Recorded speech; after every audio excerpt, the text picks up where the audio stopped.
July 30, 2000 ಗಾಜನೂರಿನ ಆ ಕರಾಳ ರಾತ್ರಿ ಇಡೀ ಕರ್ನಾಟಕವೇ ಸ್ತಬ್ಧವಾಗಿ ಹೋದಂತಹ ದಿನ. ಕನ್ನಡಿಗರ ಆರಾಧ್ಯ ದೈವ ನಟ ಸಾರ್ವಭೌಮ ಡಾಕ್ಟರ್ ರಾಜ್ಕುಮಾರ್ ಅವರನ್ನು ಕಾಡುಗಳ್ಳ ವೀರಪ್ಪನ್ ಅಪಹರಿಸಿದ್ದು ಇದೇ ಭೀಮನ ಅಮಾವಾಸ್ಯೆಯ ಕರಾಳ ರಾತ್ರಿ. ವೀರಪ್ಪನ್ ಈ ನಿರ್ದಿಷ್ಟ ದಿನವನ್ನೇ ಆಯ್ಕೆ ಮಾಡಲು ಬಲವಾದ ತಾಂತ್ರಿಕ ತಂತ್ರಗಾರಿಕೆಯ ಮತ್ತು ಮೂಢನಂಬಿಕೆಯ ಕಾರಣಗಳಿದ್ದವು ಅಂತ ಆಮೇಲೆ ಗೊತ್ತಾಗಿತ್ತು. ವೀರಪ್ಪನ್ ಮತ್ತು ಅವನ ಗ್ಯಾಂಗ್ ಕಾಡಿನಲ್ಲಿ ಕಾರ್ಯಾಚರಣೆ ನಡೆಸಲು ಅಮಾವಾಸ್ಯೆ ಅತ್ಯಂತ ಸುರಕ್ಷಿತ ಸಮಯವಾಗಿತ್ತು.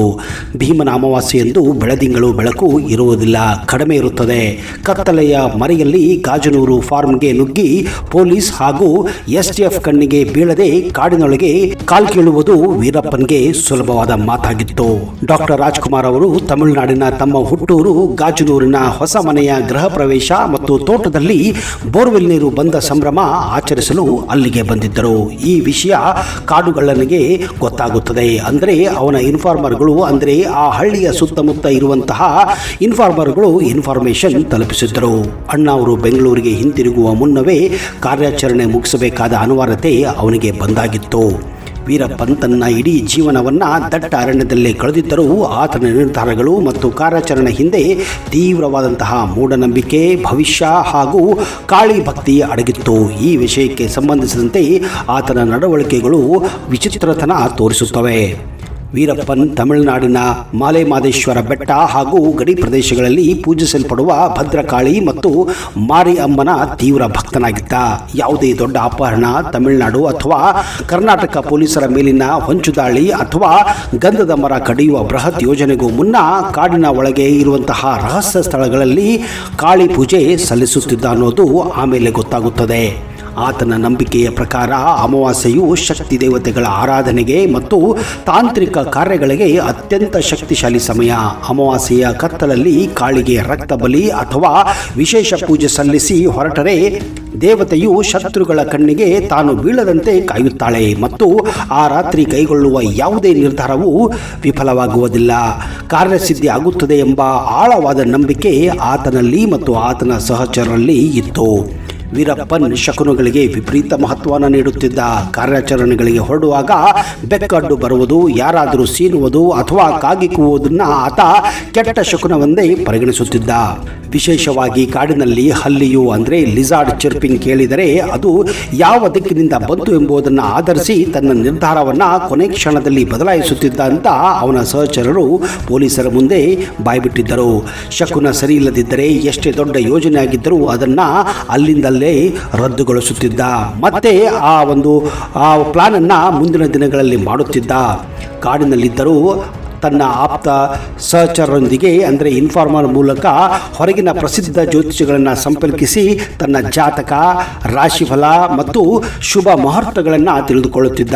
ಅಪಹರಣದಂತಹ ದೊಡ್ಡ ಸಾಹಸಗಳಿಗೆ ಇಳಿಯುವ ಮುನ್ನ ಯಾವ ನಕ್ಷತ್ರ ಅಥವಾ ಯೋಗ ಉತ್ತಮವಾಗಿದೆಯನ್ನ ಖಚಿತಪಡಿಸಿಕೊಳ್ಳುವುದೇ ಅವನ ಗುರಿಯಾಗಿತ್ತು. ಡಾಕ್ಟರ್ ರಾಜ್ಕುಮಾರ್ ಅವರ ಅಪಹರಣ ವೇಳೆಯೂ ಭೀಮನ ಅಮಾವಾಸ್ಯೆಯಂತಹ ಶಕ್ತಿಶಾಲಿ ದಿನವನ್ನು ಆಯ್ಕೆ ಮಾಡಿಕೊಳ್ಳಲು ಆತನಿಗಿದ್ದ ಆ ಧಾರ್ಮಿಕ ಭಯ, ಭಕ್ತಿ ಮತ್ತು ತಾಂತ್ರಿಕ ನಂಬಿಕೆಗಳೇ ಮುಖ್ಯ ಕಾರಣಗಳಾಗಿ ಹೋಗಿದ್ದವು. ಅಮಾವಾಸ್ಯೆಯ ರಾತ್ರಿ ಕೈ ಹಾಕಿದರೆ ಕಾರ್ಯಸಿದ್ಧಿಯಾಗುತ್ತದೆ ಎಂಬ ಬಲವಾದ ನಂಬಿಕೆ ಅವನಲ್ಲಿತ್ತು. ಹಬ್ಬದ ರಾತ್ರಿಯಾಗಿದ್ದರಿಂದ ಗ್ರಾಮಸ್ಥರು ಮತ್ತು ಸ್ಥಳೀಯ ರಕ್ಷಣಾ ಸಿಬ್ಬಂದಿ ಹಬ್ಬದ ಆಚರಣೆಯಲ್ಲಿರುತ್ತಾರೆ. ಮಳೆ ಸುರಿಯುತ್ತಿತ್ತು. ಆ ರಾತ್ರಿ ಸೆಕ್ಯೂರಿಟಿ ತೀವ್ರ ಸಡಲವಾಗಿತ್ತು. ಇದನ್ನು ವೀರಪ್ಪನ್ ಸರಿಯಾಗಿ ಬಳಸಿಕೊಂಡು ಬಿಟ್ಟಿದ್ದ. ಹೀಗೆ ಕತ್ತಲೆಯ ರಕ್ಷಣೆ, ಅಣ್ಣ ಅವರ ಲಭ್ಯತೆ ಮತ್ತು ತನ್ನ ಮೂಢನಂಬಿಕೆ ಇವೆಲ್ಲವೂ ಒಂದಾದ ಕಾರಣದಿಂದಲೇ ವೀರಪ್ಪನ್ ಆ ಭೀಮನ ಅಮಾವಾಸ್ಯೆ ರಾತ್ರಿಯೇ ಆ ಅಪಹರಣಕ್ಕೆ ಆಯ್ಕೆ ಮಾಡಿಕೊಂಡಿದ್ದ ಅನ್ನೋದು ಆಮೇಲೆ ಪೊಲೀಸರಿಂದ ಗೊತ್ತಾಗುತ್ತದೆ.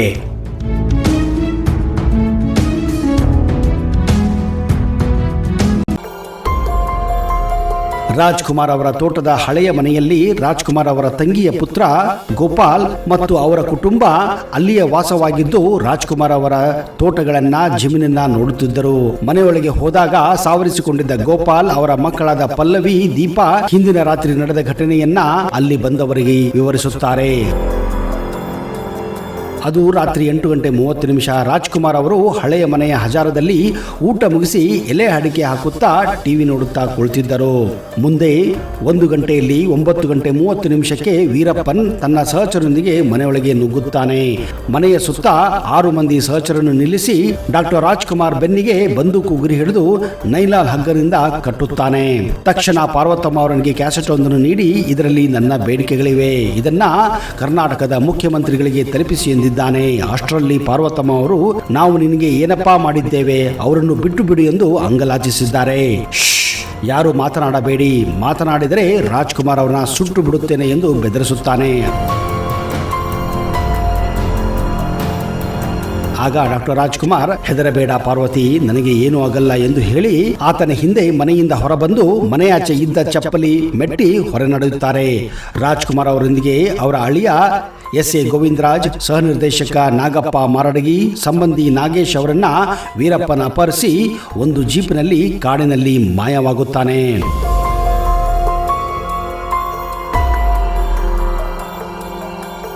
ಆಗ ಕನ್ನಡದಲ್ಲಿದ್ದು ಒಂದೇ ಒಂದು ಟಿವಿ ಚಾನೆಲ್, ಅದರಲ್ಲಿ ರಾಜ್ಕುಮಾರ್ ಅಪಹರಣದ ವರದಿ ಪ್ರಸಾರವಾಗುತ್ತದೆ. ಜನರಿಂದ ನಾನು ಮೇಲೆ ಬಂದೆ ಎಂಬ ಶಬ್ದವೇದಿ ಚಿತ್ರದ ಹಾಡು ಮೂಡಿ ಬರುತ್ತಿತ್ತು. ವಿಷಯ ತಿಳಿದ ಗಾಜನೂರು ಹಾಗೂ ಸುತ್ತಮುತ್ತಲಿನ ಜನ ಅಲ್ಲಿಗೆ ಧಾವಿಸುತ್ತಾರೆ. ರಾಜ್ ಅವರ ಕಬ್ಬಿನ ಗದ್ದೆಯಲ್ಲಿ ಕಟಾವು ಮಾಡುತ್ತಿದ್ದ ಕೂಲಿ ಆಳುಗಳು ಸಹ ವಿಷಯ ತಿಳಿದು ಕಟಾವು ಅಲ್ಲಿಗೆ ನಿಲ್ಲಿಸಿ ಮನೆ ಬಳಿಗೆ ಬರುತ್ತಾರೆ. ಏನೋ ಆಗಿಲ್ಲವೇನೋ ಎಂಬಂತಿದ್ದ ದಾರಿಯಲ್ಲಿದ್ದ ಗ್ರಾಮಗಳು ಜನರು ರಾಜ್ಕುಮಾರ್ ಕಿಡ್ನಾಪ್ ಆದ ಸುದ್ದಿಯನ್ನು ತಿಳಿದು ಗಾಬರಿಯಿಂದ ಎಲ್ಲರೂ ಗಾಜನೂರಿಗೆ ಧಾವಿಸುತ್ತಾರೆ. ಪೊಲೀಸರು ಕೂಡ ಗಾಜನೂರಿಗೆ ಬರುತ್ತಾರೆ. ಆಗ ಪೊಲೀಸರು ಗೋಪಾಲರನ್ನ ವಿಷಯ ಕೇಳಿದಾಗ ಗೋಪಾಲರು ಹೇಳಿದ್ದು ಹೀಗೆ, ನಾನು ಗೋವಿಂದರಾಜು, ನಾಗಪ್ಪ ಮರಡಿ ಮನೆ ಹತ್ತಿರ ಇದ್ದೆವು. ಆಗ 15 ಜನ ನಮ್ಮ ಮೇಲೆ ಅಟ್ಯಾಕ್ ಮಾಡಿದ್ರು. ನನ್ನ ಬೆನ್ನಿಗೆ ವೀರಪ್ಪನ್ ಬಂದೂಕು ಹಿಡಿದ. ವೀರಪ್ಪನನ್ನ ಫೋಟೋದಲ್ಲಿ ನೋಡಿದ್ದು ಅಷ್ಟೇ, ನಾನು ಬೆಚ್ಚಿ ಬಿದ್ದೆ. ಆತ ರಾಜ್ಕುಮಾರ್ ಎಲ್ಲಿ ಎಂದು ತಮಿಳಿನಲ್ಲಿ ಕೇಳುತ್ತಾನೆ. ಅಷ್ಟರಲ್ಲಿ ಗೋವಿಂದರಾಜ್ ಅವರು ಮನೆಯಲ್ಲಿದ್ದಾರೆ ಎಂದು ತಮಿಳಿನಲ್ಲೇ ಹೇಳಿದರು. ನಮ್ಮೆಲ್ಲರನ್ನು ವೀರಪ್ಪನ್ ಒಬ್ಬರ ಪಕ್ಕ ಒಬ್ಬರಂತೆ ಮಂಡು ಇರಿಸಿ ಕೂಡಿಸುತ್ತ ನಮ್ಮ ಜೊತೆ 4-5 ಜನ ಸಹಚರನ್ನ ಇರಿಸಿ ರಾಜ್ಕುಮಾರ್ ಇದ್ದ ಕಡೆ ವೀರಪ್ಪನ್ ಹೋಗಿದ್ದ. ಸ್ವಲ್ಪ ಹೊತ್ತಿನ ಬಳಿಕ ಅಣ್ಣವರನ್ನು ಕೈಕಟ್ಟಿ ಕರೆತಂದ. ಇವರೆಲ್ಲ ಯಾರು ಎಂದು ಅಣ್ಣವರನ್ನು ಪ್ರಶ್ನೆ ಮಾಡಿದ. ರಾಜ್ಕುಮಾರ್ ಅವರು ಎಲ್ಲರನ್ನೂ ವೀರಪ್ಪನಿಗೆ ಪರಿಚಯ ಮಾಡಿಕೊಟ್ಟರು. ನಂತರ ಪೊಲೀಸರಿಗೇನಾದರೂ ತಿಳಿಸಿದರೆ ರಾಜ್ಕುಮಾರ್ ಅವರನ್ನ ಸುಟ್ಟು ಬಿಡುತ್ತೇನೆ ಎಂದು ಪದೇ ಪದೇ ವೀರಪ್ಪನ ಎಚ್ಚರಿಸಿ ಕತ್ತಲಲ್ಲಿಯೇ ರಾಜರನ್ನು ಒಂದು ಜೀಪ್ನಲ್ಲಿ ಕೂಡಿಸಿಕೊಂಡು ಕಿಡ್ನಾಪ್ ಮಾಡಿಕೊಂಡು ಹೋದ ಎಂದು ಗೋಪಾಲ್ ಪೊಲೀಸರಿಗೆ ವಿವರಿಸುತ್ತಾನೆ.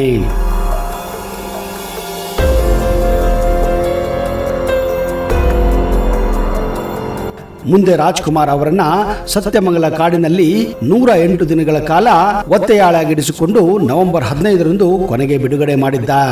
ಹೊರನಟ ಡಾಕ್ಟರ್ ರಾಜ್ಕುಮಾರ್ ಅಪಹರಣಕ್ಕೆ ಸಂಬಂಧಿಸಿದಂತೆ 12 ಜನರ ಆರೋಪಿಯನ್ನ ನ್ಯಾಯಾಲಯಕ್ಕೆ ಚಾರ್ಜ್ ಶೀಟ್ ಆಗಿ ಸಲ್ಲಿಸಲಾಗಿತ್ತು. ಮುಂದೆ 2004 ಅಕ್ಟೋಬರ್ 18ರಂದು ತಮಿಳುನಾಡಿನ STF ಪೊಲೀಸರು ವೀರಪ್ಪನನ್ನ ಎನ್ಕೌಂಟರ್ನಲ್ಲಿ ಹತ್ಯೆ ಮಾಡುತ್ತಾರೆ.